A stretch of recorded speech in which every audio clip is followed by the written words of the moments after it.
I saw Michael Phelps in person one time. He was in the lane next to me. Unfortunately, I wasn't competing. I was working as a backup timer to raise funds for our swim team. Our only job was to ask the name of the athlete swimming in our lane, start the stopwatch on the beep, and stop it when the swimmer touched the wall. I challenged my friend Gabby, who was going to time Phelps, to ask him what his name was. After all, that was 1/3 of our jobs. With a completely straight face, Gabby asked Mr. Swimming, "Excuse me, what's your name?" He half turned his head with a confused face and said, "Michael." Then he looked at me in the eye and probably thought, "What are you laughing at?" He jumped in the water and glided through it like I've never seen before or since. The swimmer in my lane touched the wall and I didn't even stop the time because I was still in shock. Thankfully, the electronic touchpad worked and they didn't need me that time. We didn't think he was too rude or anything, even though we were just joking with him, but we certainly didn't know what he was going through at that time. After the 2008 Olympics, Phelps lost his motivation, broke up with his girlfriend Nicole,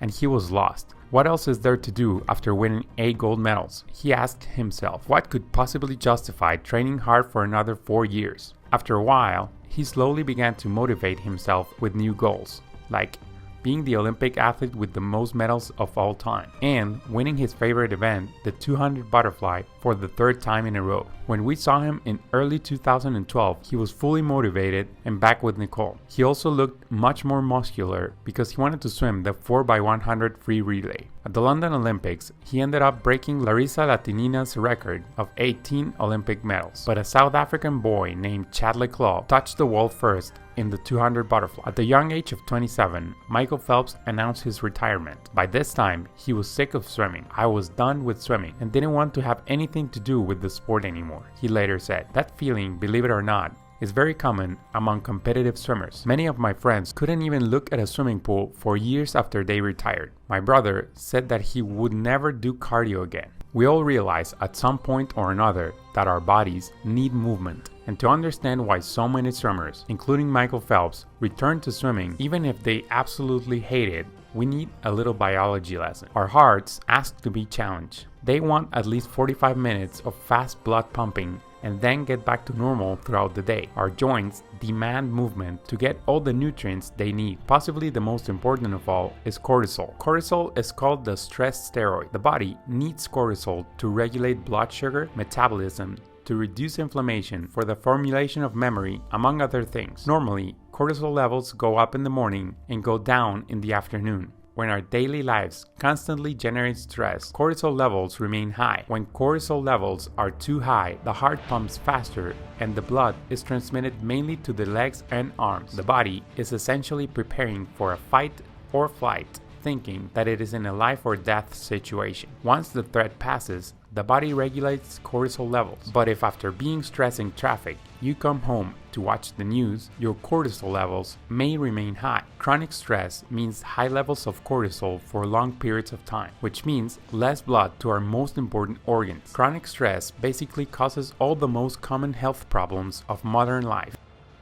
This is where the magic of swimming comes in. All types of exercise increase cortisol levels depending on the effort made, but on average, swimming increases it even more than other sports due to the breath control. Exercising while your face is underwater tells the most primitive parts of your brain that the body is in mortal danger. This increases cortisol levels drastically. The intensity of swim training can lift cortisol levels even higher. When you finish a workout, your body will begin to lower cortisol levels, but it doesn't remember where it started and reduces the level below what it was before training. To congratulate you on surviving the workout, your brain produces a cocktail of feel-good chemicals. The vast majority of you have said that swimming helps with symptoms of depression and anxiety. Some of you even share incredible stories of physical and mental health transformation. But what happens when we combine swimming with the super competitive instinct in some of us?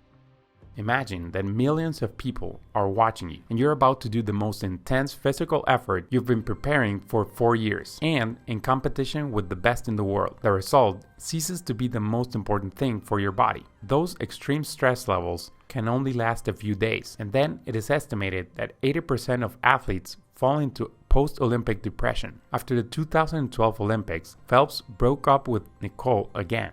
Over the following years, he reached his deepest levels of depression. Fortunately for him and for us, he asked and found help. He swam again at the 2016 Rio Olympics, With his now wife Nicole, a new son, and a very different look, he was the same mythical competitor, but with better mental health skills. Before 2016, Michael Phelps didn't seem human, not even to himself. In Rio, we saw him laugh, take his rivals by the hand, take back the Olympic title in the 200 butterfly, and we saw him cry. In 2020, he posted a video of him saying that he can't believe that swimming is now one of his mental health exercises. You might think that the feeling of fighting for survival is terrifying.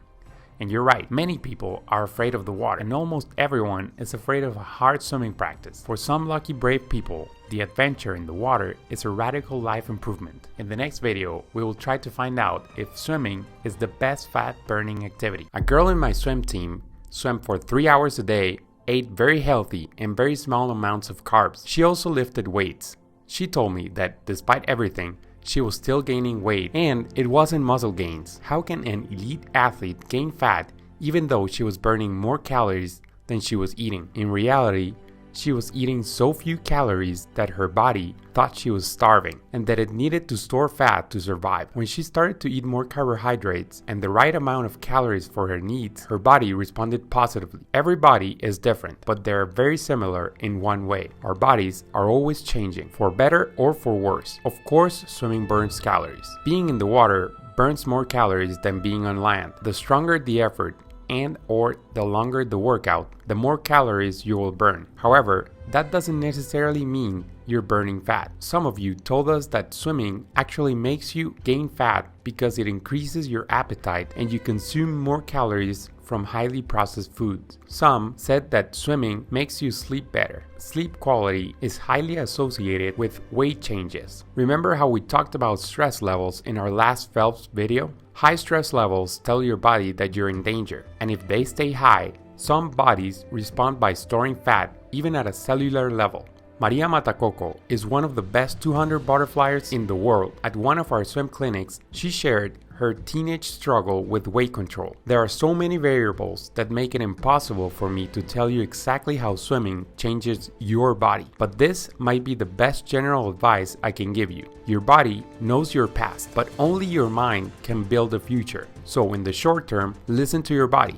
It knows a lot, but only obey it if it doesn't interfere with your long-term goals. For example, if you feel a sharp pain in your shoulder while swimming, your body's telling you that something is wrong right now. You should listen to it and learn how to fix it as soon as possible. If your body tells you that it is very hungry after swimming, it will tell you to eat as many calories as possible in the shortest amount of time. That's probably not the best long-term option. How about when your quads are on fire and your lungs need oxygen? It will tell you to go up as soon as possible without dolphin kicking. You're not really in danger, but your body always wants to be safer rather than sorry. And if your long-term goal is to swim faster, then the right thing to do will almost always be to do more dolphin kicks, as long as they are effective. Treat your body like a science experiment. Read about how the body works. If something is not giving you the result you expect, hypothesize better methods and try them without any regrets. Your body knows your past, but only your mind can build a future. The other day, one of our swimmers asked me, "Isn't swimming supposed to give you abs? Why don't I have abs yet?" Here is the answer I wish I had given him. The lean, ripped bodies of elite swimmers makes us think, nice, I'll swim 3 times a week and boom, abs city. But here's the reality. Swimming is amazing, but it's not a magical fat melting activity. Swimming does work your core. Freestyle, abs and other muscles stabilize your spine. Butterfly, backstroke, breaststroke, and dolphin kick, your whole core is engaged, especially your abs. But there's a difference between building muscle and revealing it. You have been working hard and you want that work to be in full display in your body. But here's the thing, everybody has abs. They're just hiding under a cozy layer of insulation. For abs to show, you need to lower your overall body fat. That's not just about swimming more. It's about creating a calorie deficit, burning more than you eat, and increasing your metabolism is an important thing in that process. A 60-minute moderate swim burns about 300 to 600 calories. That's like one muffin or about half a bagel. It's way easier to eat calories than to swim them off, which means that your food choices matter just as much if not more, than your workouts. But we want to burn fat even when you're resting. That is the goal if you want to reveal your abs. You can swim till you're fatigued, but if you're snacking like it's post-Olympics buffet, your abs will keep playing hide and seek. Abs are made in the kitchen, so if you eat out a lot, they will not come out and say hi. Genetics plays a role too. Some people lose belly fat first. Others, it's the last thing to go. My sports nutritionist calls this the rebellious skin fold, and mine is in the opposite side of the abs. This doesn't mean that revealing your abs is impossible for you. It means that you will have a harder time than other people, and that is a good thing.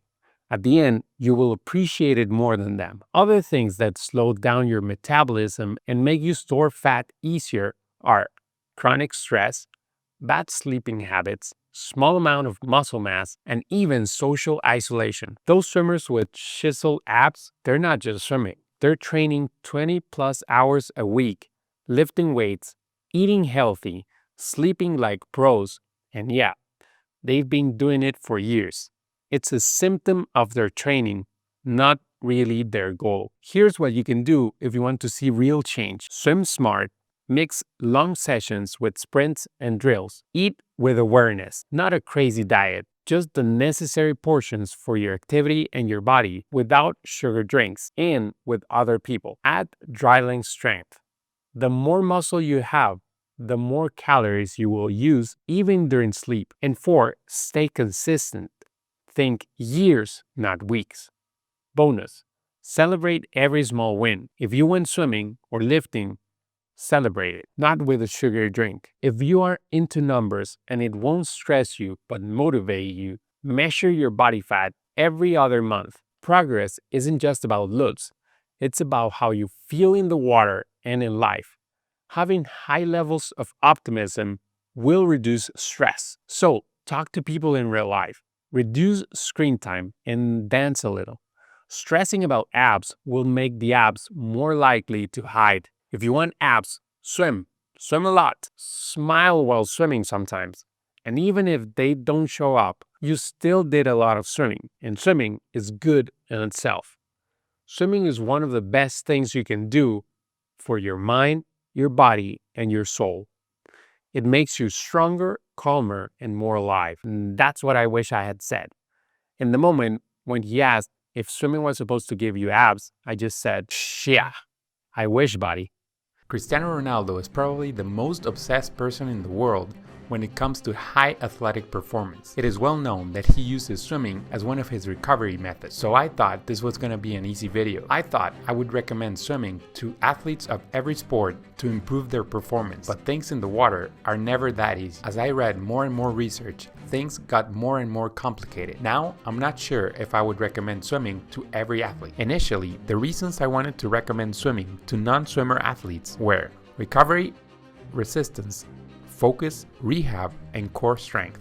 I thought swimming was the best recovery method. It makes the blood flow faster. This provides nutrients and protein to damaged muscles to speed up the recovery and adaptation process. Easy swimming is a great example of active recovery, but a meta-analysis comparing various methods found that active recovery improved muscle soreness and recovery, but found no benefit on perceived fatigue. It makes sense if you think about it. If you're working hard on recovery, as Cristiano Ronaldo said, you are using physical and mental energy that could get you tired. That study found that the best recovery method was massage therapy, but that can be expensive, especially over many sessions. What was missing from the study, and what is actually the most well-known but underrated method of recovery, is sleep. If a basketball player has a day off to recover from a tough week, I would suggest at least 8 hours of sleep, a long nap, an easy walk, and a cold shower. Swimming, especially if he is inexperienced, will only make him more tired and maybe sore. But if he already has a little experience and it's only certain muscles that are very exhausted, swimming is a great way to incorporate variety. Swimming is a good way to improve endurance. There's a lot of talk about altitude training. At altitude, there is less oxygen. So if you train at 3,000 meters above sea level, your body has to adapt to using less oxygen. That's what increases your stamina. Well, swimming does exactly that by forcing you to breathe in a controlled manner. You're actually moving with effort while holding your breath most of the time, so you're inhaling less oxygen. But not all athletes need more endurance in swimming. Runners and cyclists have some of the lowest resting heart rates. That's a good indicator of their excellent cardiovascular endurance. Swimming would not be of great benefit to their endurance. Breathing through their nose while they're exercising would have a greater benefit.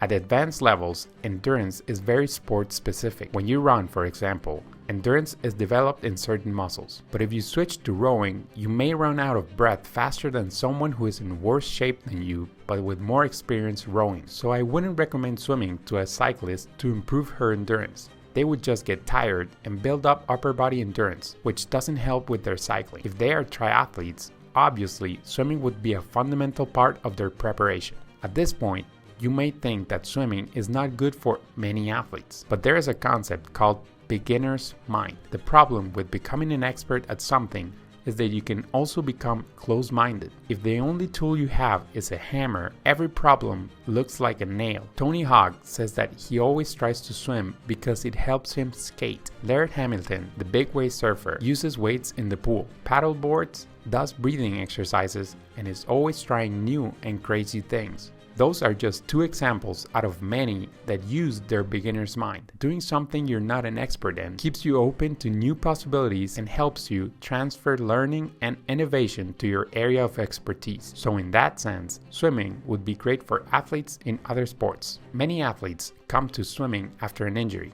Swimming is an excellent rehab method, but we will talk about that in future videos. Building strength is very important. The strength of core muscles are probably the most important for any sport. Swimming could be a great way to strengthen those muscles. Kicking fast with a kickboard is a great way to build core strength for non-swimmers. Not a lot of swimming experience is required. In fact, the worse their technique, the more difficult it is over a shorter distance. There's a reason why Cristiano Ronaldo swims. It probably helps him recover, stay creative in his game, and maintain core and arm strength. But notice that he doesn't kick. He might even be wearing floating ankle braces. That is probably a very deliberate way of conserving his leg energy. It is said that an athlete dies twice. Once when he retires from his sport, and the other when his heart stops beating.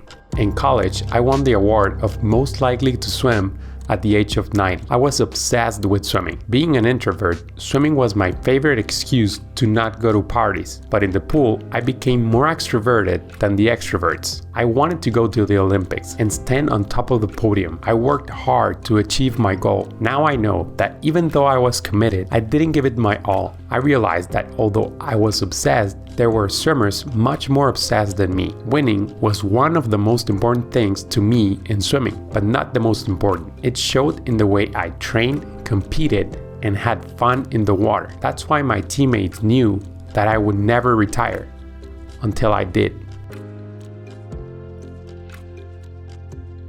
Takashi Hayashi was 86 when this video was shot. He began breaking world records in master swimming at the age of 70. He has broken 13 world records. Since I saw this video, I couldn't stop thinking about two things. First, his lat muscle, and second, how did someone manage to become a world record holder for the 86 to 90-year-old category in butterfly? On this video, I'll talk about how researching these two things inspired me to make a detailed plan on how and why I plan to swim forever. I present to you the three monsters that we all face when we try to swim forever: Ili, Stage, and Lolo.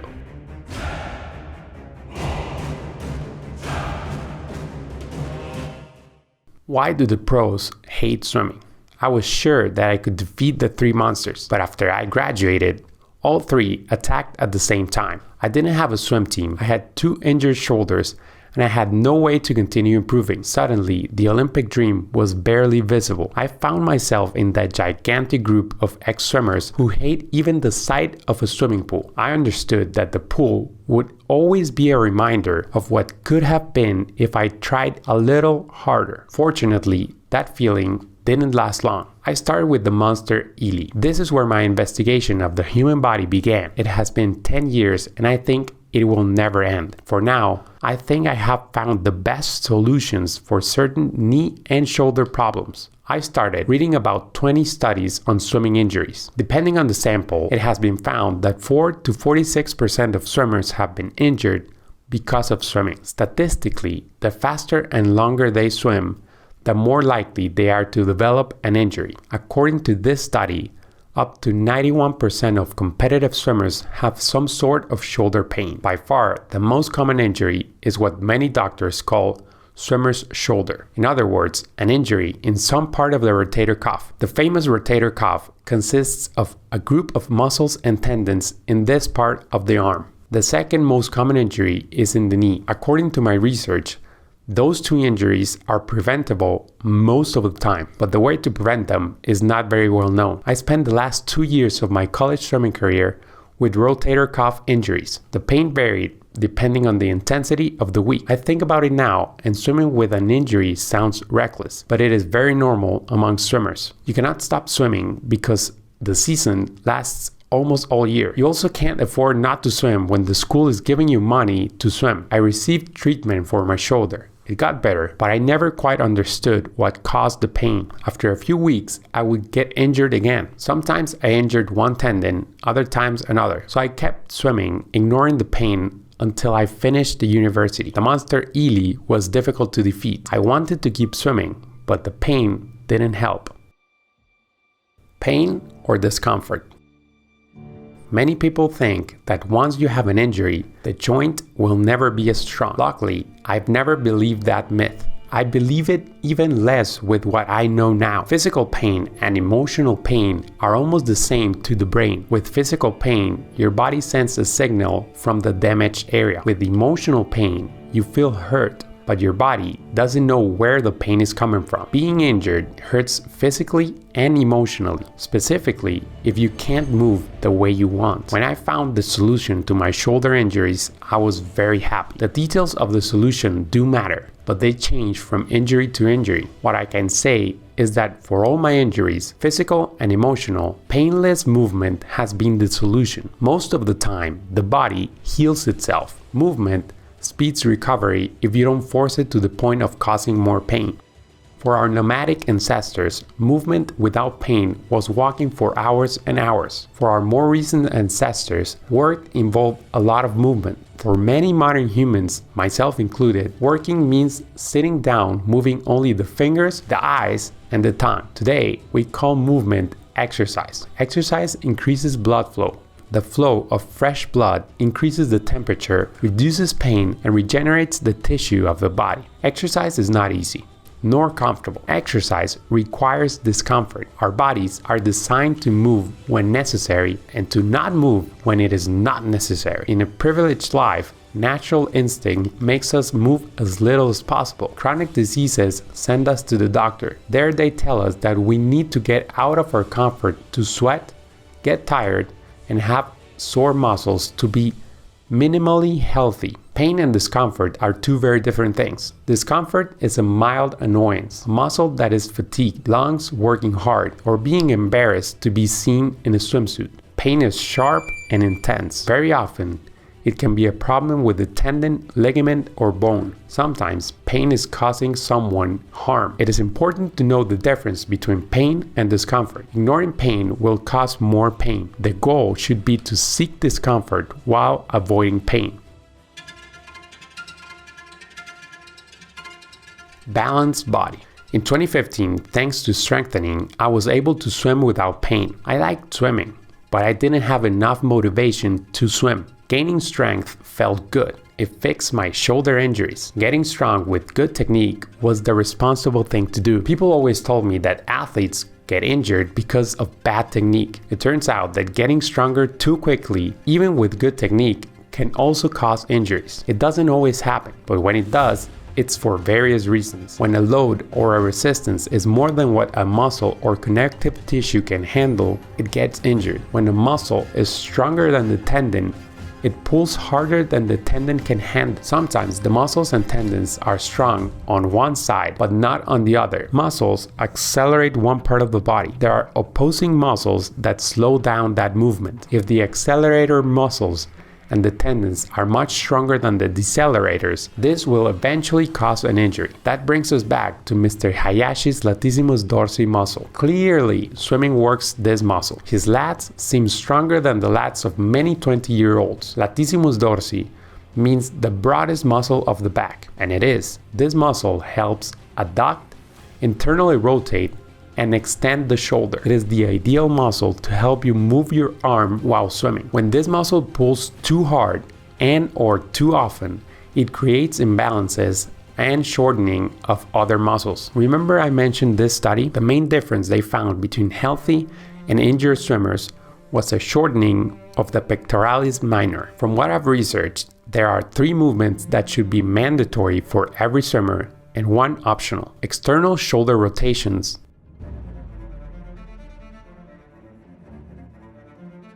Powell raise,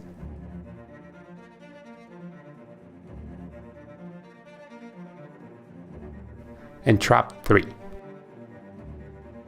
Perfect technique, speed, load, and rest are very important. By including those 3 exercises in one like this one that stretches and works the pectoralis minor, you'll avoid a lot of shoulder injuries. In 2015, the problem was no longer my shoulder. I started doing heavier and heavier squats. I never missed a leg day until my right knee started hurting. At this point, I already knew lifting with pain was not good, but I was having a lot of fun with my gym buddies. So I continued doing squats until my left knee started to hurt as well. At one point, my knees hurt constantly, even when I was sitting. I went to see about 5 doctors.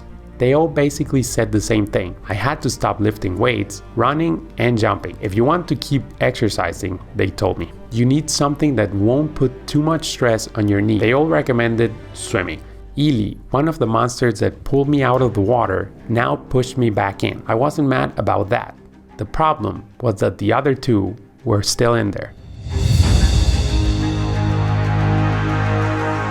While looking for painless discomfort to heal my knees in the pool, I was forced to face stage. I knew I wouldn't swim as fast as I did in college. Knowing or feeling that you're not going to improve is painful. Progress is a great feeling. The opposite feels horrible. In swimming, at least 10 years ago, we only prepared for 2 big swimming competitions a year. We didn't know for 8 months if we were getting better or not. We could get an idea from the way we felt in the water, but sometimes it's just an illusion. The problem with swimming is that when you compete, you're not just testing one skill. You're testing a set of skills: reaction time, leg strength, core strength, hypoxic and hypercapnic ability, arm strength, stamina, coordination, mental abilities, nutrition skills, recovery, ankle mobility, turns, to name a few. Let's say you improve 5 of those skills. If the others get worse, then your time will be worse. It is also not good to try to work on all the skills at the same time because it's too much and it gets overwhelming. Improving about 2% per week in your 3 weakest skills is possible, measurable, and ideal. This is probably the most important sentence in the video.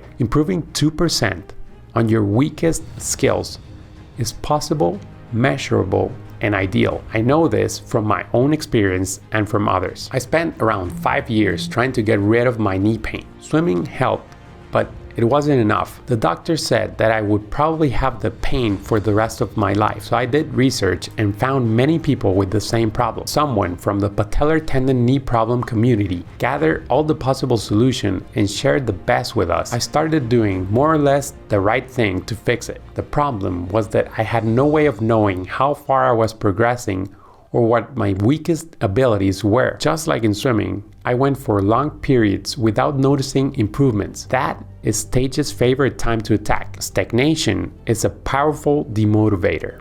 Then I found these 2 guys. They offered me a way to measure progress with simple numbers. More importantly, they offered me a way to identify my weakest skills. Identifying weaknesses and offering measurable ways to improve is gold for anyone willing to listen. It is the reason our swimming videos get views, and it is also why our camps can be a mental torture for the participants. We call out their weaknesses several times a day for several days, and that is why we have seen incredible results. 2% improvements on your weakest skills per week is the weapon of choice to fight against Stage and Ely. But when Lolo attacks, you need a stronger weapon.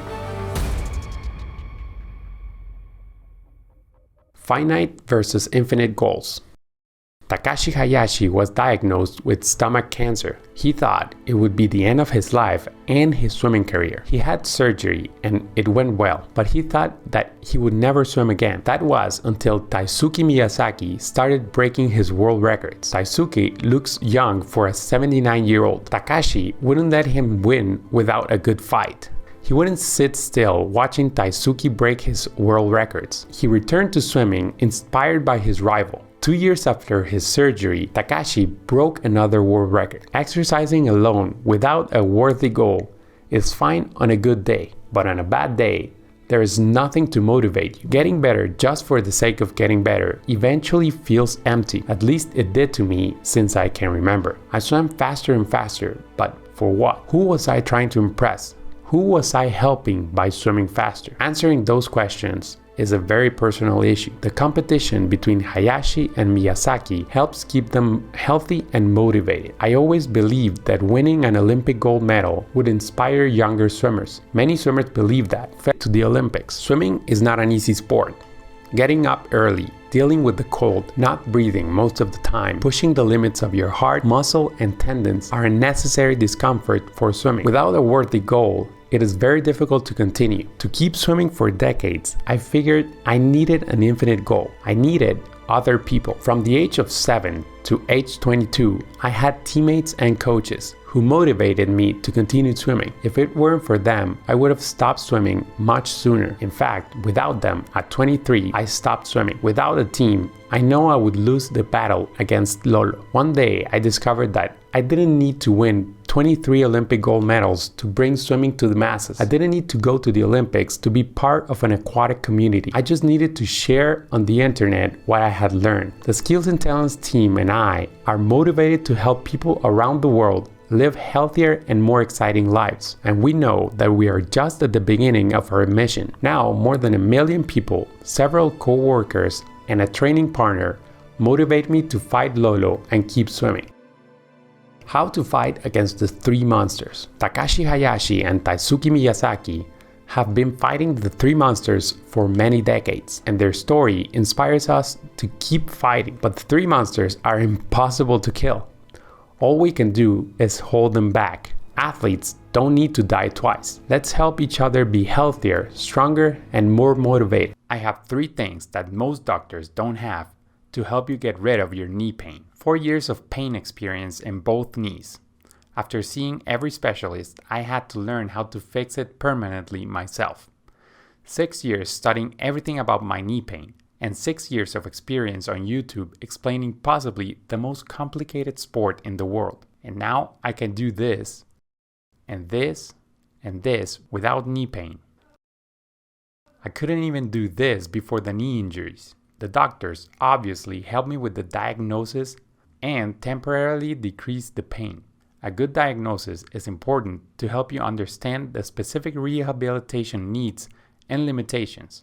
But if you're here because you've been through a similar story and want a permanent solution, keep watching. The first exercise to heal and strengthen the knee is done before entering the pool.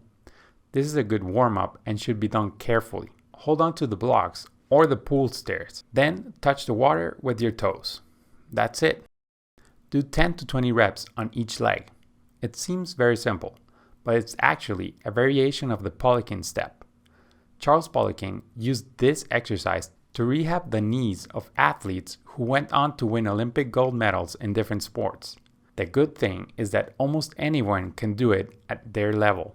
You can increase or decrease the weight you put on your knee with the help of your arms. You can also start practicing your plantar flexion. You will use it quite often in swimming. Just don't force it to the point of cramping. It is also a great warm-up for the upcoming exercises. In my opinion, the best exercise for knee pain is to kick on your back, but very, very slowly. If you only learned one thing from this video, I hope it's this. The main thing that will heal your injury is increased blood flow to the injured area. Muscles and skin recover quick because there is a lot of blood available for those cells, but bones, ligaments, and tendons have limited blood flow. There are several ways to increase blood flow, but the best is exercise. But not all types of exercise, some could cause more damage than good. Kicking on your back with a board is a low risk, high reward exercise for your knees, but only at the speed that you can do it without pain. It is important to do it slowly at first. Our ultimate goal is to have very powerful knees, but we have to start where the level of power does not cause pain. If you're like me, where even walking causes pain, then we have to start at power level 0. In physics, power equals force times velocity. We weigh almost nothing in the pool, so there isn't much pressure or force on the knee. There is only the resistance of the water. But if we increase the speed, the power goes up and you may feel pain. That's why we start with slow kick on the back. The second reason why we start slow is for you to start to develop more control over the muscles that move your hips and ankles. Those muscles are the key to making your knees bulletproof. The third reason kicking on your back is important is that it stretches your hip flexors and strengthens them at the same time. Strength through full range of motion is one of Ben Patrick's most helpful tips, and now we're using it in the pool. It helps bring more nutrients to the damaged area. Almost anyone can start this exercise using a kickboard. You can also do it on your stomach with a board, but the head will come out of line and will sink your legs a little bit, and it's harder to see your mistakes. A common mistake, for example, beginners make is letting the knees come out of the water. To make sure you're not doing this, look down at your knees. If they're coming out, extend your hips and try not to bend your knees as much. If you can kick on your back without pain for 500 meters, great. But if you get bored, you feel pain, or you don't move very fast, move on to the next exercise. The second best exercise for knees is kicking against the wall. Eventually, I want you to advance to butterfly swimming and even breaststroke with explosive knee movements that aren't very natural. But for now, you can start like this. Hold your breath and slowly kick out with both feet at the same time while holding onto the edge. Simply holding your breath on the water can help you increase your cardiovascular endurance and better manage stress. But it is also good practice if you want to learn to swim better. The kick with feet together is one more step on the scale of power. Still try to keep the movement slow. If there's any pain, stop and move on to the next exercise. Eventually, let your hips begin to move up and down like on a dolphin kick. Improving hip and ankle mobility is one of the best things you can do for your knees. This exercise and the sixth are good for improving both. If you want, you can start swimming like this. We call it caterpillars. It's hard to breathe unless you have some experience. So you can also make caterpillars on your back. Again, slowly at first, and only speed up if you don't feel pain. The next exercise is swimming with a pool buoy or even a board between your legs. 6 years ago, when I had knee pain, I wasn't swimming at all. I only did weight training. The constant pain on my knees eventually pushed me back in the pool. I was unable to do cardio exercises such as running, cycling, or jumping rope, so I had to do the only other cardio exercise I knew how to do well, swimming. But doing turns or pushing off the wall hurt. I also couldn't control the speed of my legs when I was moving my arms, so even swimming hurt. The only cardio I could do was this. No turns or pushes from the wall, just a pool buoy to keep my legs up and move my arms. This went on for almost 2 months before my knee pain started healing. And then my knee mobility and strength eventually increased and I started to swim again. That is how I rediscovered my love for swimming and started doing YouTube videos. But it all started with 400 meters of freestyle and backstroke with a pool buoy. Backstroke start stretch. Again, I want you to eventually be able to do this. But for now, we all can do this dynamic stretch. This is probably my favorite stretch. You hold on to the handles of the starting block or even to the wall and slowly bend your knees as far as you can. Then slowly stretch until your legs are fully stretched. Do this about 15 times. You can also stretch your entire back and even your shoulders with this movement. Then do 15 more, trying to keep your lower back straight. Couch stretch. This stretch has relieved pain for thousands of people with knee pain. Start here for 16 seconds on each side if this is where it doesn't hurt. This stretches your quads and hip flexors. If you spend your day mostly sitting down, these muscles get tight and pull your knee tendons. We have found that putting your ankle on dorsiflexion further increases the level of stretch. Elevation of tibialis. Since most of the exercises we have done are with plantar flexion, we have to balance things out. Most injuries can be traced back to imbalances in our bodies. Many of those imbalances can be fixed from the bottom up. Unfortunately, modern shoes and sneakers squeeze the toes, lift the heels, and sometimes even the toes. This messes up with our natural balance and foot strength in many ways. The tibialis raise exercise is a start to regaining your balance on your ankles. That is why it is gaining popularity at the same rate as barefoot shoes. The tibialis anterior and posterior are the muscles that support the arch of the foot. They are also responsible for helping the body slow down when walking or jumping. If these muscles are strong, there will be less pressure on your knees. Do this 20 times. Then do this variation by rotating your ankles to strengthen them even better.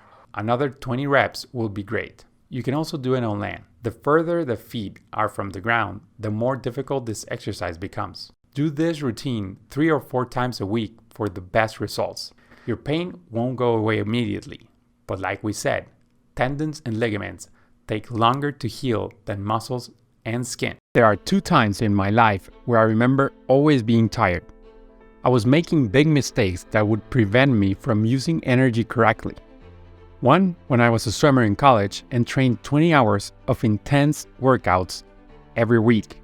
And 2, the year after I stopped swimming, I hardly did any exercise, but I was just as exhausted.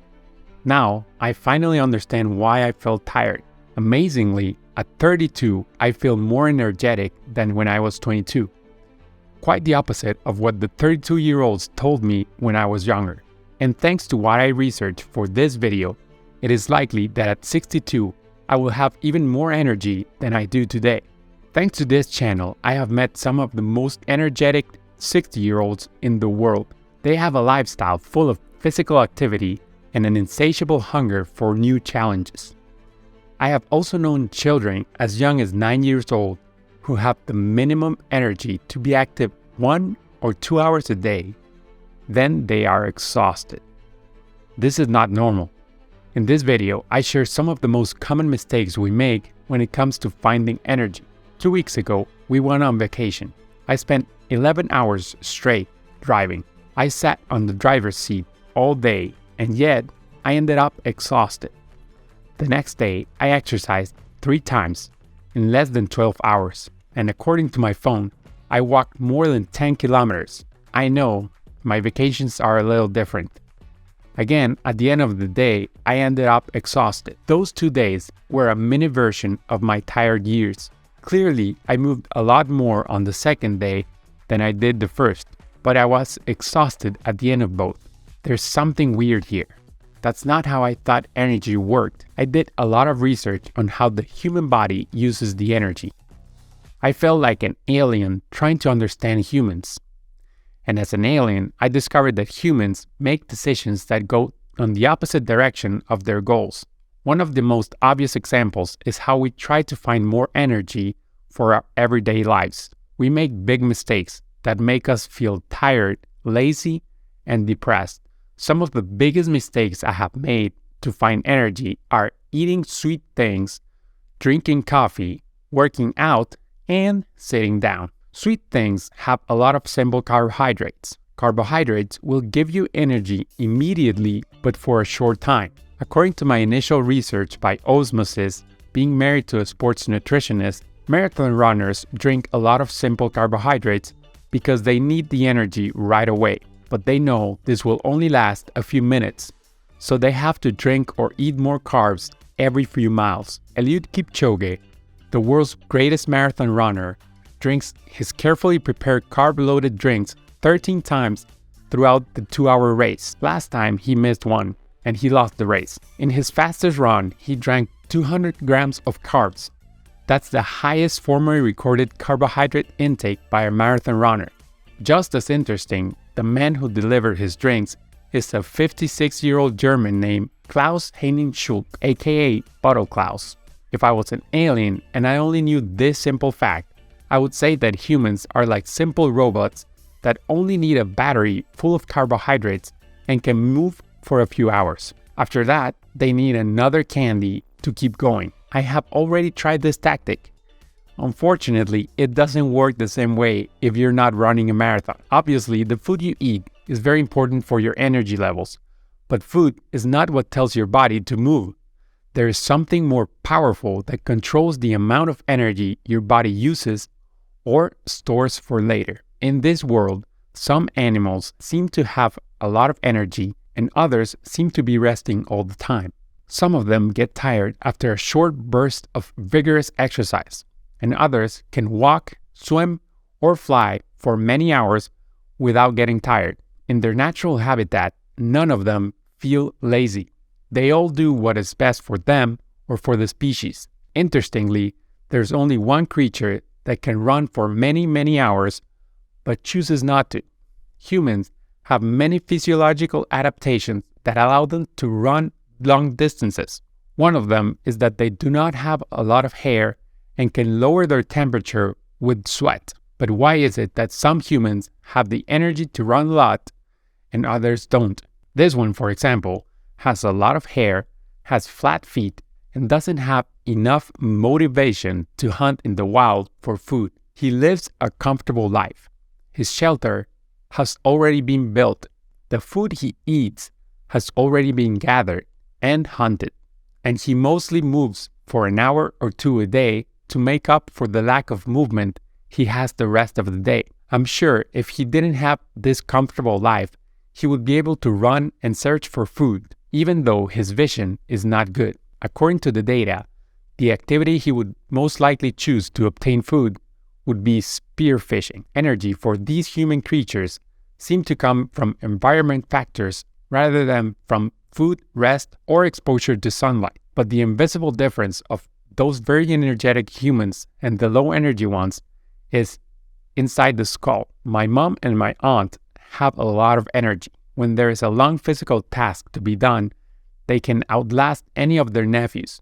When they're in the zone, they hate eating or sleeping because it means less time doing. One thing they have in common with the 60-year-old athletes we've met is that they always have the motivation to keep going. This broke my brain when I thought about it. It doesn't seem to be logical from the point of view of physics. The more energy you use, the more energy you have? What is this? Are we living in a simulation or what? Let's go back to the analogy of simple robot with a battery. This time we find out that the robot has 3 types of batteries. Carbohydrates are one of them. The other 2 are fats and protein. Some people have more batteries than others. The number of batteries is not directly related to the amount of energy the little robot can use. Sometimes too many batteries are too heavy for the robot to move. Sometimes the joints of the robot are rusty from not moving enough. So even though the battery reserve is there, the robot cannot use the batteries to move. The joints begin to rust after a few hours without movement. But even if the joints are fine and it has enough batteries, it is useless if the cables do not send signal to move. And this is where the analogy breaks down, because robots don't have feelings. Yet, when we say someone has a lot of energy, we don't mean it literally. In fact, people with a lot of energy are the opposite of what we think someone with a lot of energy looks like. When I said that I met some of the most energetic 60-year-olds in the world, I meant they're not lazy in any way. They have enough motivation to do just about anything, and their bodies are capable of doing amazing things. Having a lot of motivation is what I want when I have something to do, but I feel tired. I know that my body will find the energy necessary with enough motivation, even if I was almost starving. Feeling motivated is created by a molecule called dopamine. This is what we have been looking for. It turns out that dopamine isn't the main molecule of pleasure as many people thought after the initial studies of the brain. It is now known that it is the molecule of desire and motivation. The system of dopamine might be counterintuitive, but once you understand it, it makes perfect sense. When we think about something that has the potential to make us feel good, our dopamine spikes, and here is the important part. Then it drops below where it was for a while until you're about to get what you want. It will then rise again, and depending on how good the result was, it will go up if it is more than you expected. It will go back to baseline if it was what you expected, or if it was a disappointment, it will fall still lower than when it was. I'm going to tell you a good example from my childhood that perfectly illustrates the dopamine reward system. My mother's side of the family is very artistic. I remember seeing drawings of my older cousins and how even adults were amazed and proud. So when I was 9 years old, I took a pencil and paper and started drawing for the first time, imagining that the adults would be proud of my drawing. This created a small dopamine spike, but more importantly, it created a drought. It went down. And to raise it, I knew what I had to do. I finished my drawing and I was about to show it to them. Just before they saw it, there was another spike. When they saw it and weren't impressed at all, the dopamine level dropped even lower than before. We don't consciously notice these changes in dopamine, but they affect our entire lives. Out of 20 cousins, about 11 of us study or practice some type of art. I don't know about them, but my dopamine levels went back to pre-9-year-old only after my brother ranked me in the top 3 artists of the family.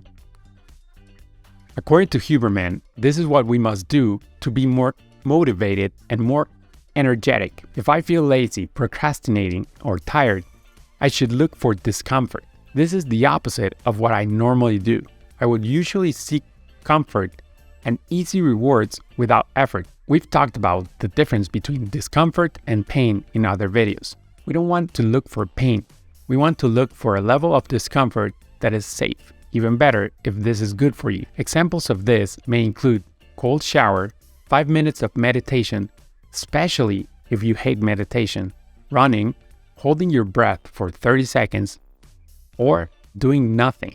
Just watch something boring, not your phone. If anything in this list almost made you cringe, then you have your answer. Doing uncomfortable things like saying the word uncomfortable will lower your dopamine so fast that once the activity is over, your brain will overcompensate and you'll have more dopamine than before. So more motivation and energy to do anything. So you have to go down doing boring things or difficult things in order to go up. After spending 12 hours of driving and then spending a full day of working out, I was exhausted by the end of both, with one major difference.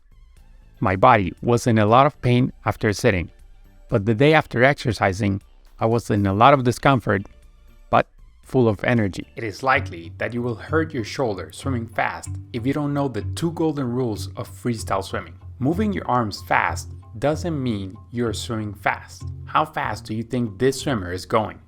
And how about this one? They are in fact swimming at the same speed. If we look underwater in slow motion, we can see that the swimmer who is moving his arms fast is not pulling well. In fact, our shoulders hurt immediately from swimming badly. The swimmer who pulls well follows the 2 golden rules of freestyle. This makes him use bigger muscles, swim faster, and protect his shoulders from injury. The first rule is scapular upward rotation while the shoulder internally rotates. I'll explain. We've talked about this in past videos, but here's another explanation along with exercises to create muscle memory. To swim correctly, we want to reach this position, commonly called high elbow catch. The elbow is above the line that connects the shoulder to the hand. The second golden rule is sufficient rotation of the chest. There are at least 4 things that will prevent you from reaching a high elbow catch: lack of shoulder mobility, lack of control when the arm is above the head, lack of rotation, lack of strength, and incorrect instruction. To improve mobility, this exercise is my favorite. and most people can do it. Try to keep your back straight. Open your arms about 45 degrees or less, and slowly lower your chest. To go up, push the wall with your arms. Do it at least 10 times. If you want a complete shoulder routine, here's a link to our dryland workout channel. The difficult thing about high elbow catch is maintaining an upward scapular rotation while the shoulder rotates internally, meaning keeping the shoulder close to the face while pointing the elbow out. In our experience, it is very difficult to practice it in the water. Most people don't know if they're doing it right or not. The best way to create muscle memory is to do it with a stretch band. We like this piece of plastic because it's affordable, portable, and versatile. Practice only the beginning of the stroke. Here's the key to doing it safely. Open your arm out a little where it feels most comfortable. If you do it in line with the head, the position is fragile and uncomfortable for most shoulders. But if you move your hand to the side, you will find the correct strong position for you to pull. Do at least 15 reps of each arm, 2 to 4 rounds on each arm. Many coaches advise against opening the stroke in this way. It may be because they're used to seeing this type of movement, which is also bad. But that can be corrected with enough chest rotation and a focus on pointing the hand always to the back. We all have a point where we feel most comfortable, but it is important to keep the shoulder close to the head. Practice that position often for at least 4 weeks. Your body will get used to the feeling and you will swim faster with less effort. In the last round of the exercise, you can practice the rotation as well. If you don't rotate your chest enough while swimming, you'll put too much stress on your shoulder. Practice the rotation with this exercise. Since you have a stretch band, practice doing this external rotation exercise to protect your shoulder from an injury. All advanced swimmers who have been injured do it, but why wait for the injury if you can prevent it? Only after having done the other exercises, do these. We call it sculling, and there are several ways of doing it. The important thing is that you develop more control and a natural feel for the water in the first phase of the stroke. Do a minimum of 4 25s every day of this type of exercise. Practice doing 25s with only one arm. This way you can focus better. As you increase the speed, it is more difficult to control the technique. Try to get familiar with this technique at a slow pace first. Pay attention to the resistance of the water on your hands. Feel how the water slides down the sides of your legs. From time to time, you can look up to see your pulling technique. Get as familiar as you can with this technique before increasing the speed. That high elbow catch and the horizontal balance of the body are probably the 2 biggest differences between a slow swimmer and a fast one. If your knee or lower back hurts, or if they crack a lot, swimming might be the healthiest exercise for your joints, but it also has one disadvantage. Here's why. Have you noticed that your knee cracks when you bend it more than 90 degrees? Or your ankle cracks when you're going upstairs? Have you noticed a sense of relief when your back or shoulders crack or pop? Sometimes you feel like your joint needs to crack and it is painful. Within our joints, there's something called synovial fluid. It serves to cushion and reduce friction between the bones. In addition, synovial fluid supplies nutrients to cartilage and removes waste. Sometimes bubbles form within this fluid, mainly nitrogen. These hinder movement of the joint a bit. To release pressure, what we do is to pull this liquid apart, separating the bones, which creates negative pressure.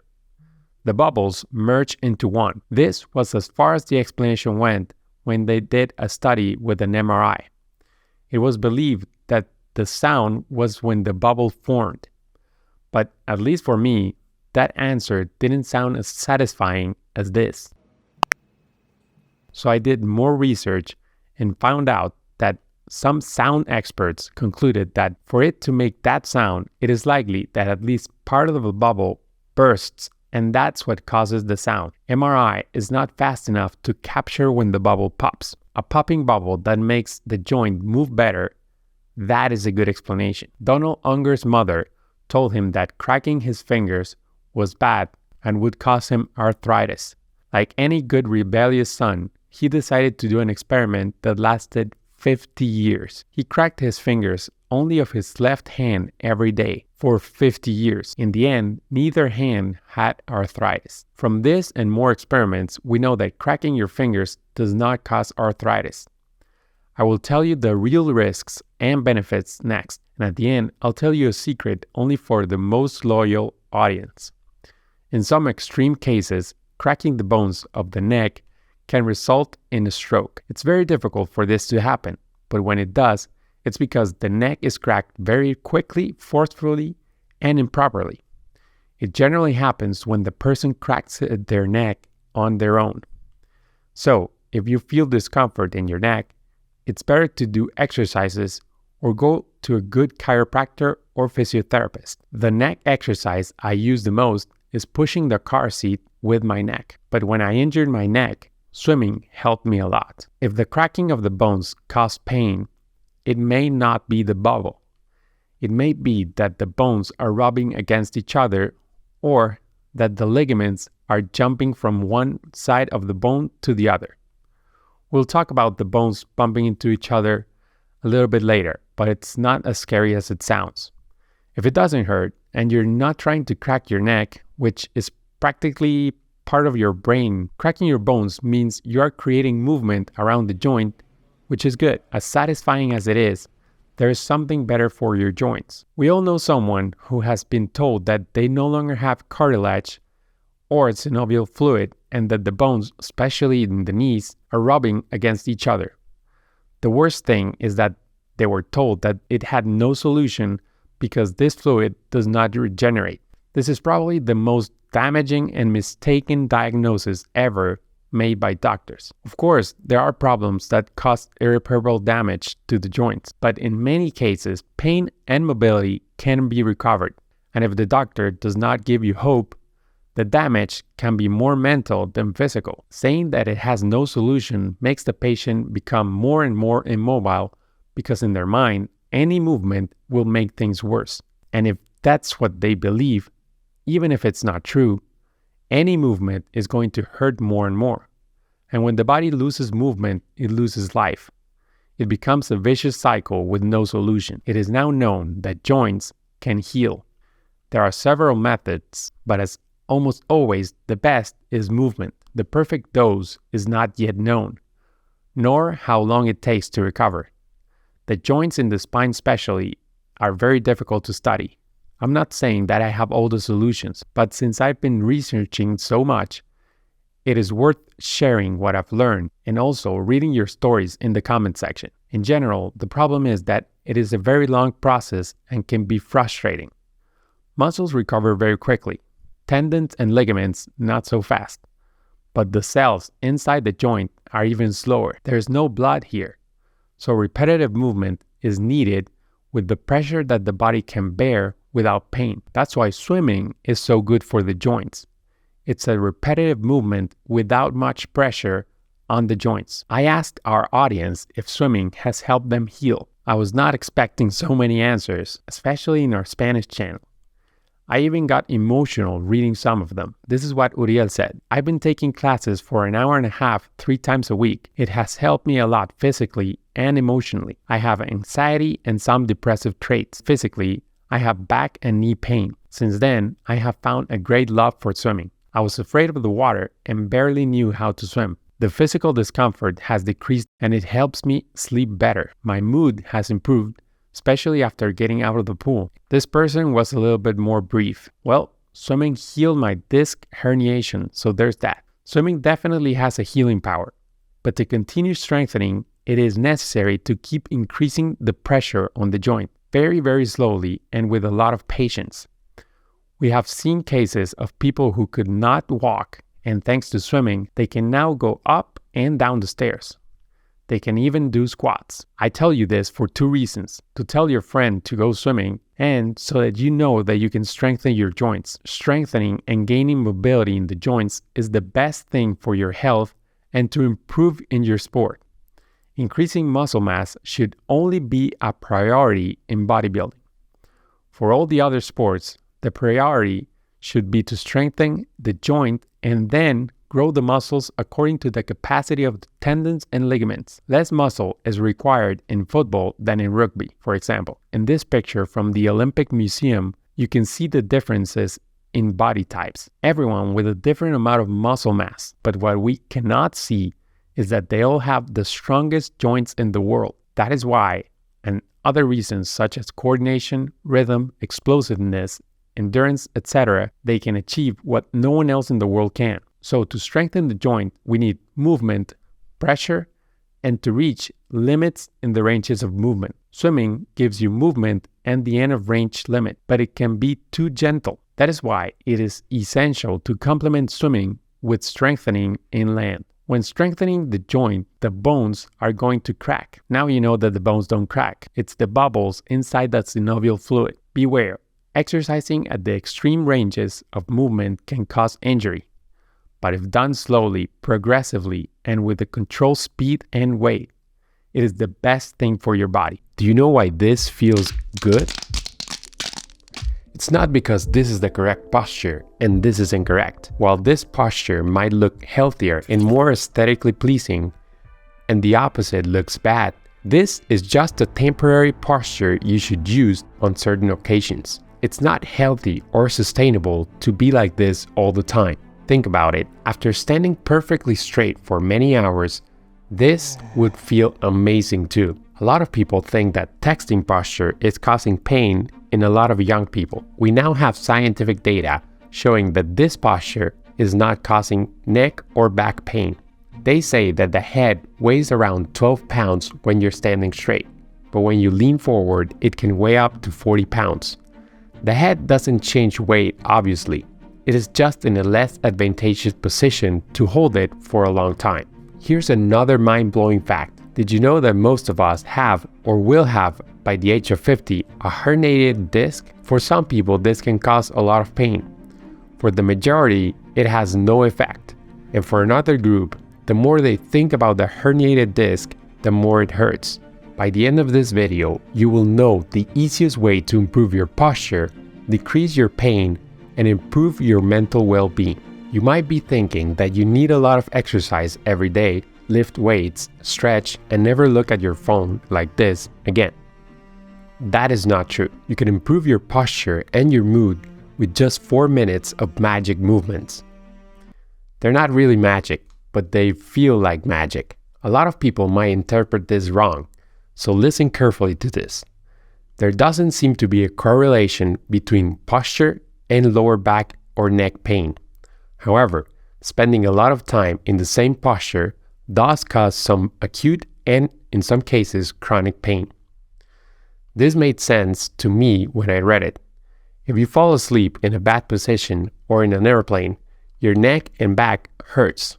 But I have done yoga sessions where I would hold even more difficult positions and I would feel even better than before. We have worked with athletes from 8 to 73-year-olds. Some of the healthiest athletes we have worked with are older triathletes. They spend a lot of time moving. From what I understand, this is where the magic happens. Our spine is designed to do a lot of things. One of the things that is not designed to do is to stay immobile for most of the day, no matter the posture. Movement is what brings new chemicals and health to our spine. In general, the more you move, the less pain you will have. But not all movement will help you create a healthy posture and spine. The perfect routine to your posture depends on your skills, age. Let me rephrase that. It depends on your strength and weaknesses. If you always have a blocked nose, for example, that has been shown to lead to forward head posture and an open mouth. The problem here is not the head posture. Mouth breathing also creates shallow breaths and less activation of the diaphragm. This means less stability in the lower back. In that case, fixing a blocked nose might be a priority to improve someone's posture and health. If one of your strengths is having a lot of muscle in the front, like the pectorals, abs, and front shoulders, but your scapular, lower back, and lower trap muscles are weak, then you will experience upper cross syndrome. This can lead to injuries if you keep trying to strengthen the front muscles. Weak scapular, lower back, and lower trap muscles is a problem athletes and non-athletes have. We will go over the solutions in just a minute. First, we need to talk about other aspects of posture. Depression is a complicated matter. One of the diagnostic indications of depression is when a patient appears fatigued, takes small steps, adopt a slumped posture, and are somewhat motionless and unresponsive. Can simply fixing their posture improve their symptoms? We can see the other side in a few studies where depression develops after an athlete or an older person gets injured. We know that less movement means worse mood and faster aging. What about the opposite? What about more movement?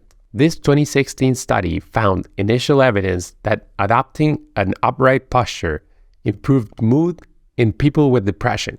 For some of the athletes we worked with, improving posture wasn't enough to improve their health though.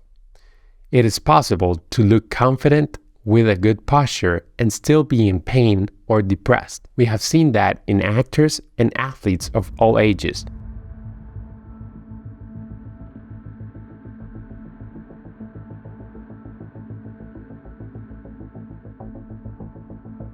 While this perfect posture is great to make good first impressions or to build a little bit of subconscious confidence before a big event, it is not a permanent solution.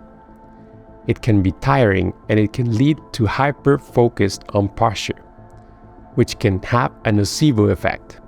Yes, focusing too much on a perfect posture can cause you more pain. Ultimately, what we want is to be more childlike. We want to move in any way we want without pain. Movement slows down aging, improves focus, insomnia, headaches, obesity, and a cascade of other benefits. But I know this is easier said than done.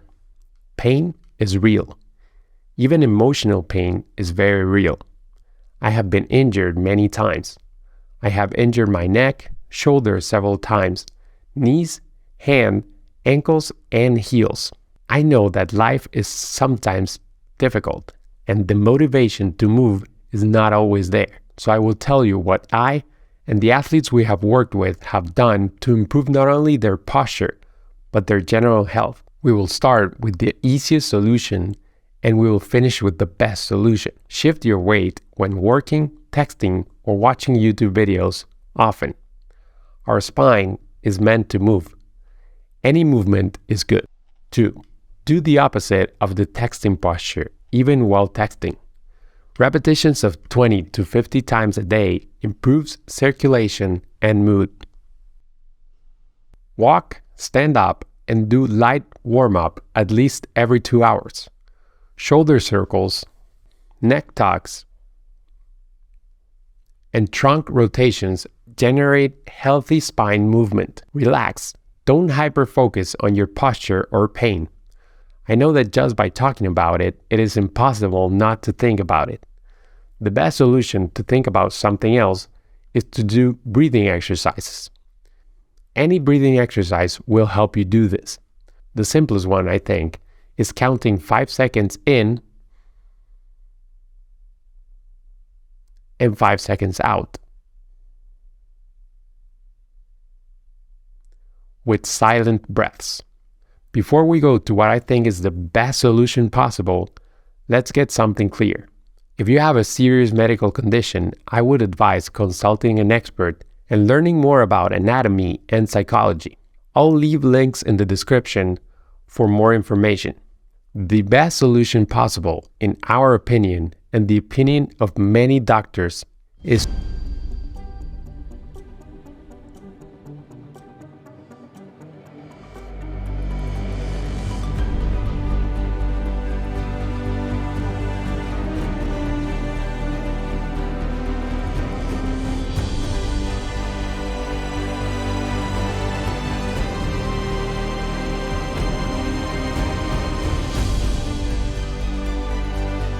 swimming. When you are horizontal, you decompress your spine. This is why laying down feels so good. But you also need movement, remember? The only sport that is practiced in a horizontal position is swimming. Well, you can say sometimes gymnastics is horizontal, but I don't know how they do half of those things. If you go to a swimming pool at least 3 times per week, you will get a great workout for your spine. Before jumping in though, do these 3 exercises with a stretch band. This will strengthen the muscles that don't get strong while swimming. Then jump in and have fun. You can walk, move around, swim, stretch, or do my favorite stroke, the bacon swim. You can also try the best spine movement, the underwater dolphin kick. If you want to really improve the underwater dolphin kick, focus on the movement of the spine.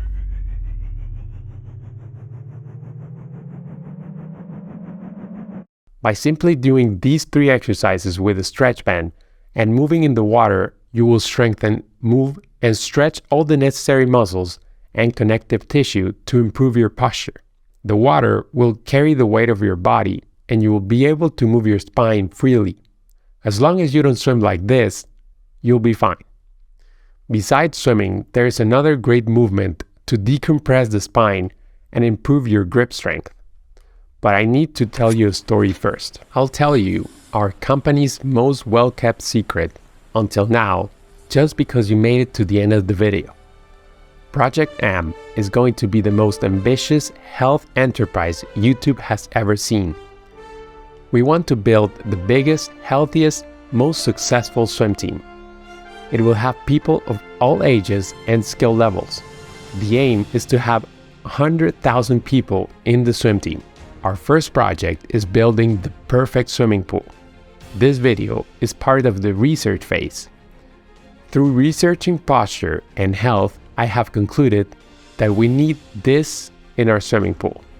Dead hangs are one of the best ways to decompress the spine, improve shoulder health, and grip strength. This book explains why. However, not everyone can hold their own weight. This is where having a hanging bar that can move at different heights would be ideal for the rehab and strengthening section of the pool. The more your body is in the water, the easier the exercise gets. Most of us have taken or will take pills at one point or another in our lives. More people will try to solve their health problems by taking pills than swimming. Usually, we don't compare these 2 things side by side because they are never presented to us as 2 possible paths to solve the same problem. Some people will do both and get better, but will never know which one helped them more. For this thought experiment, let's say you only had to pick one or the other. Injuries. Swimming promotes healing and strengthens the joints and muscles without putting additional strain on the body. There's a low risk of injury during swimming. Pills, better at reducing pain in the short term. Many times, pain is what stops people from moving, which is ultimately what cures the body. It can be a great starting point, but it's not a solution to the problem. Sleep. Swimming promotes better sleep over the long term by reducing stress, anxiety, and physical tension and helping regulate sleep patterns naturally. Risk is when you swim too early or too late. It may interrupt your healthy sleeping patterns. Pills, better for quick relief from insomnia, jet lag, or sleep disorders. But the risk is it may lead to dependency with long-term use. Mental health. Swimming is effective for maintaining mental health and reducing mild to moderate anxiety and depression, which releases endorphins and serotonin. Intense external pressures to compete at a high level might create some mental health risks. Pills, better for severe mental health conditions like major depression or anxiety disorders. Medications like antidepressants or mood stabilizers provide relief when exercise alone isn't enough to manage symptoms. The same usual dependency risk, building and maintaining muscle. Swimming is better for gradual, sustainable muscle building and maintenance. The resistance of the water provides a full body workout that builds lean muscle without high risk of injury. The downside here is there might not be enough time or intensity to build muscle up to a certain point compared to dryland methods. Supplements or medications like anabolic steroids can enhance muscle growth faster, but they carry significant risks, including hormonal imbalances and long-term health consequences. Visceral fat. Swimming is better for reducing visceral fat over time. Healthy eating habits have to be added to maintain a long-term benefit. Some weight loss medications or fat-burning supplements can offer short-term fat reduction, but they don't address lifestyle changes necessary for maintaining fat loss, and side effects are common. Higher and higher doses are expected. Mental decline. Swimming, like any aerobic exercise, improves blood flow to the brain, enhancing memory and cognition, and reducing the risk of dementia or Alzheimer's disease. Having people to share the experience of swimming with enhances this benefit. Medications like those used to treat Alzheimer's can slow the progression of mental decline in diagnosed individuals, but do not prevent it. Withdrawal. Almost no withdrawal symptoms if you stop swimming, though the benefits like improved mood and fitness will diminish over time. There are no negative physical or emotional side effects from stopping voluntarily. Stopping certain medications, especially those for mental health or chronic conditions, can lead to withdrawal symptoms costs. Swimming. Lower long-term costs once initial investments, like swimming gear, pool access, etc. Pills. High costs for many prescription medications. Chronic use of pills for conditions like heart disease, mental health, or pain management can become expensive over time. Return on investment. Swimming improves overall health, cardiovascular fitness, muscle strength, mental health, and more over time with regular practice. Out of all the sports, it is the one most likely to be able to give you the best returns on investment at ages 80 or more. Pills. Quick results, especially for acute issues, pain, sleep, mental health. However, the long-term return on investment is lower as pills often treat symptoms without improving overall health or fitness. Heart problems. Swimming strengthens the heart, reduces blood pressure, improves circulation, and lowers the risk of heart disease. Pills, essential for managing heart conditions in individuals with high cholesterol, high blood pressure, or cardiovascular disease. Medications can reduce the risk of heart attacks and manage symptoms effectively. Now, there's only one more thing to do before you make a decision. Read the reviews. If you have tried one or both paths, please let us know your experience in the comments. Entertainment, mental health, longevity, increased muscle mass, cardiovascular endurance, those are the main benefits that the perfect exercise should give you. We will go over each of the benefits and why I spent more than 20 years thinking butterfly wasn't for me. Longevity. Of all the inventions and strategies for slowing down the aging process, the only one with sufficient evidence is exercise. Exercises that have a double benefit for longevity are those that strengthen the core and the knees. But why the core and the knees? Because they are the ones that keep you independent when you reach an advanced age. For example, no one is helping this 100-year-old lady get from her chair. Butterfly swimming works on the most important muscles of your core. It also strengthens the tendons, muscles, and ligaments that surround the knee. The movement in butterfly swimming is symmetrical. The back and the front of the legs and core are being worked. Since you breathe forward, the arms also have symmetry. Increased muscle mass. For many years, it has been said that swimming is the perfect exercise because you use every muscle. That is not a strong argument, since we use almost every muscle to walk, run, or do literally almost anything. The intensity at which your muscles work is a better indication of the effectiveness of the exercise. You can swim freestyle, backstroke, or breaststroke at a very low intensity. In fact, that is the goal of many swimmers. But it is almost impossible to swim butterfly at a low intensity. But I saw the Hungarian Christoph Milak win the 200 butterfly effortlessly. Some of you will tell me. I assure you that if the muscles had a face, they would look exhausted. Entertainment. Experts say that the perfect exercise is the one that entertains you enough that you keep doing it. Swimming just freestyle after you've mastered it can get boring, but you can spend more than 20 years trying to perfect your butterfly swim without getting bored. I say it from experience, and I still have a lot to improve. Mental health. One of the most important benefits is mental health. There are 3 things that make butterfly swimming one of the best exercises for your mental well-being. When you enter the water, you're already in another world. Gravity is not the same.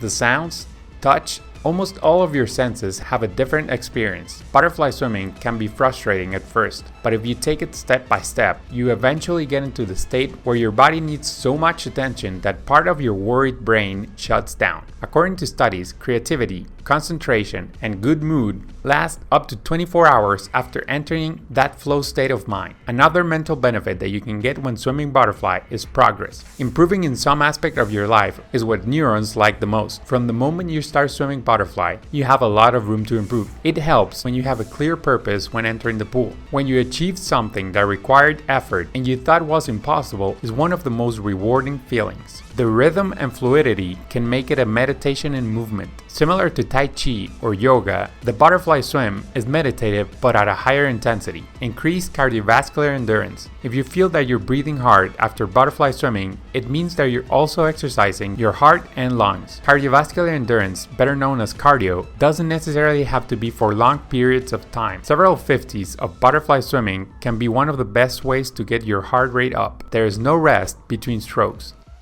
Unlike freestyle or breaststroke, in advanced butterfly there is no gliding. That's one of the main reasons your heart rate rises so fast. If you're used to gliding in butterfly, try moving your hands outward instead of gliding. That movement will help you raise your head and move forward. The reason I didn't like butterfly so much is because of the difficulty and the risk of injury. It wasn't until recently that I discovered that it doesn't take as much strength to swim it as people think. Even in our swimming camps, in just a few hours, we teach butterfly swimming to people who never thought it was possible. Can you get hurt doing butterfly? Yes, but you can hurt yourself doing any activity if you don't have the proper technique and preparation. The most common butterfly injury is in the shoulders. The cause of most injuries is poor technique. For example, raising your arms too much in the recovery or not having enough mobility to do so. At the end, I will tell you some exercises that you can do to make your shoulders injury-proof. Some of the top butterfly technique tips are: the center of gravity of your body is near your belly button, but the center of buoyancy is closer to your lungs. Gravity wants these 2 points to line up. When butterfly swimming, you will use your body to push the center of buoyancy below the center of gravity. Then gravity, your arms and your feet, will help you go up. That is the basis of the undulation. Chest down, hips up. Hips down, chest up. Your head weighs around 5 kilos. If you move it up and down, it can be an excellent counterweight for the rest of your body. In the recovery, your arms go straight. They should pass a couple of centimeters above the surface of the water, but no more. Your elbow should not be bent, nor your hands too high. There are 2 kicks per stroke. The second kick must end at the same time as the stroke. The movement of the arms in the water forms a butterfly. Swimming has incredible health benefits except for 2: building stronger bones and building strength in certain parts of the body. On June 3, 1965, Ed White became the first American to make an extravehicular activity, also known as a spacewalk. He was a part of a project called Gemini. Ever since that project, there has been studies on astronaut bone loss. An average bone loss of 1 to 2% was recorded on astronauts in space each month. Cross-sectional studies compared the bones of different competitive athletes. They found that cyclists and swimmers had less bone density than athletes of higher impact sports. According to Wolff's law, in the healthy population, bone usually responds to stress by increasing its mass and bone mineral density. In water and in space, there isn't a lot of stress to the bones. However, out of all the studies, none of them concluded that swimming negatively affected bone mass or mineral density when compared to control groups. So why do doctors love recommending swimming to elderly people who usually have low bone density as well? One reason is that in the water, you cannot fall and break a bone. You also strengthen the core, which is what keeps the spine healthy and more resilient. So it's a low risk, high reward activity, but it is recommended to complement it with higher impact activities appropriately. The other benefit that swimming is missing is that it doesn't strengthen every muscle equally. I started swimming when I was 7. I was genetically predisposed to be skinny. Swimming helped me strengthen the shoulders and core, but I was still a very skinny kid. The first year of college, when my coaches taught me how to lift weights properly, I added 9 kilograms of lean mass. Then, after I finished my swimming career, I added another 6 kilograms of muscle by swimming less and strengthening underdeveloped muscles. I still looked relatively skinny compared to real strong dudes. Swimming is great if you want to strengthen your core, but at a certain point, when your body adapts, Even your core won't get all the resistance it needs to keep getting stronger. If you swim but don't do scapular muscle strengthening, your shoulders will be very well defined but very unbalanced. On every stroke, you're strengthening the muscles that help you rotate the shoulder internally. When you rotate your shoulder externally, it's done above the water without much resistance. Or in the case of breaststroke, the external rotation of the shoulders happens in the last portion of the pool and the recovery, which doesn't have much resistance either. The legs do get stronger, especially if you swim sprints, but they gain strength in a very limited range of motion, except in breaststroke. But not a lot of people are sprinting breaststroke that often. And if they are, they better be strengthening the knees in dry land or they can be at a high risk of injury. Hip and knee complementary exercises are recommended for swimmers who want to be healthy and strong all around. Another typical imbalance of swimmers are the eternally tight calf muscles. There is a muscle that does the opposite of the calf muscle. It raises the foot up in dorsiflexion. Strengthening it can balance the ankle and protect the knee when in land. A study done in 2004 showed that weak tibialis muscles make the arch slowly collapse. Tight calf muscles and weak tibialis might also be the reason why so many swimmers are flat-footed. In many other ways, swimming is the healthiest activity you can do. We will talk about that in our next video using Phelps as an example. We had been swimming for almost 30 minutes non-stop. We were the last ones left in the sea. The group was already getting dry in the beach. It was just me and my swim buddy for that day. As we approached the shore, she turned to me and said, "Thank you for not treating me like an old lady," and kept swimming. That simple thank you lingered in my head, and I wondered, why don't I treat her like an old lady? I certainly, and wrongly, treat other ladies her age as if they were fragile and incapable of learning new things. That question stayed with me for 3 days until I found a secret for staying young that I knew I had to share on this channel. The minute people stop asking you what you want to be when you grow older is the exact minute you begin to feel older. For me, it happened after I graduated college. Even though I had a degree, I had no idea what I wanted to be. Committing to how you want to contribute to society at 22 felt overwhelming. For some people, feeling older happens much sooner. One of our swimmers told us her coach said she was too old to keep improving. She was 16 years old. A statement like that can add 10 years to their age. The moment you believe you know everything about a subject or a person, even if you're the teacher, boom, you become 5 years older. If you think your memory is perfectly reliable and believe you don't need instruction and repetition to maintain mastery, instantly 4.8 years older. But the worst is when the inner voice tells you that today is not a good day to learn anything new. Accepting that thought ages your body 48 hours that very day. Thank you for not treating me like an old lady. Why didn't I? I sensed wisdom floating around us. I couldn't yet put it into words. At the beginning of the swim camp, we gave participants notebooks. I told them writing something down on physical paper is more profound than typing it on a computer or a cell phone. Taking my own advice, I documented the events of that trip. It wasn't until I was on the plane back home that the elixir of youth crystallized clearly into the pages. Something we can all use to stay younger. Day to day, I realize I subconsciously expect less potential from people as their age increases. But this doesn't happen when I'm coaching at our swim camps or creating these videos for our channel. It's a significant flaw in our society, causing us to age quicker than we should. I'm not only talking about feeling older, we're literally accelerating the aging process. One of the most famous examples is Dr. Ellen Langer's 1979 counterclockwise study at Harvard, which demonstrated how perceptions and expectations drastically affect the aging process. Of course, teaching someone butterfly stroke at 70 carries a higher risk of injury than at age 7. But a shoulder injury is far less harmful than the lethal wound inflicted by low expectations. We expect a 14-year-old to dream big and to aim for the Olympics, but we don't expect a 70-year-old to pick up a new sport or learn a new skill, even though the latter is far more likely. You have a lot of confidence thinking I will remember how to do butterfly right now. Another swimmer joked. She had learned how to swim butterfly less than 24 hours earlier.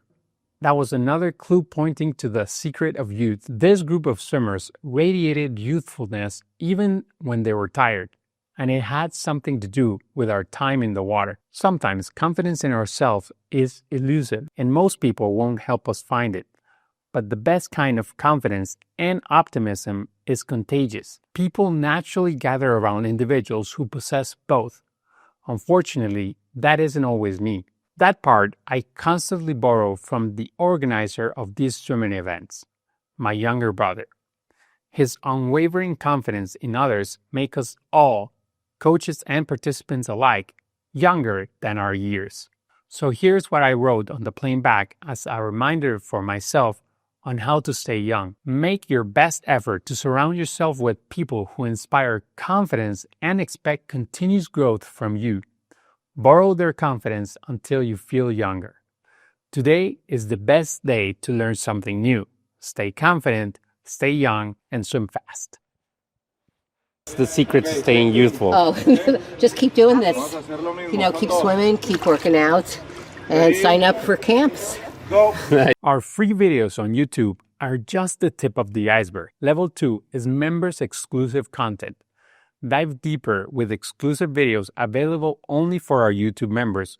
Gain insights, advanced drills, and behind-the-scenes knowledge to take your swimming to the next level. Level 5 is the Swim Camp Intense Technique Experience. Fully immerse yourself from 4 to 18 days of intense swim camps. Receive direct in-person coaching, refine every detail of your technique, and experience a transformative leap in your swimming performance and confidence, available for all levels. Thank you for listening to our services. Click here to get your free downloads. Swim fast.